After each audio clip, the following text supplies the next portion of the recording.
Chemați prin cântări bucuria, chemați-o cu voi când lucrați, căci Tatăl vă dă împărăția, ca nea voi să vă bucurați. Lăsați bucuria să vină, ea întrece comori și averi. Așa-i bucuria divină, te umple de sfinte puteri.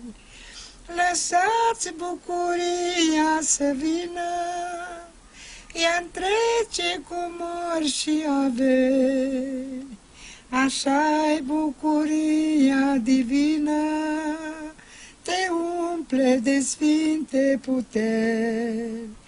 Trezește-te azi tu, țărână, și suflet și duh vă treziți, și arfă și tu alăută, cu toate într-un glas vă uniți, căci Tatăl găsește plăcerea în Fiul ce veselor cânt.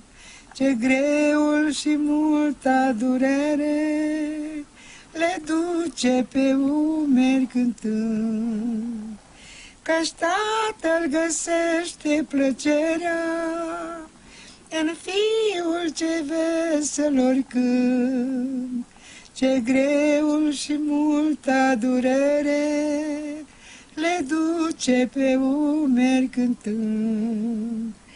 Lăsați bucuria divină să salte pe față și-n duh, cu el veți putea voi străbate pustiul cu-a lui greu zăduf. Amarul și îngrijorarea fugi vor de parcă n-au fost. Cântarea va pune pe fugă întreg iadul cel fioros. Amin.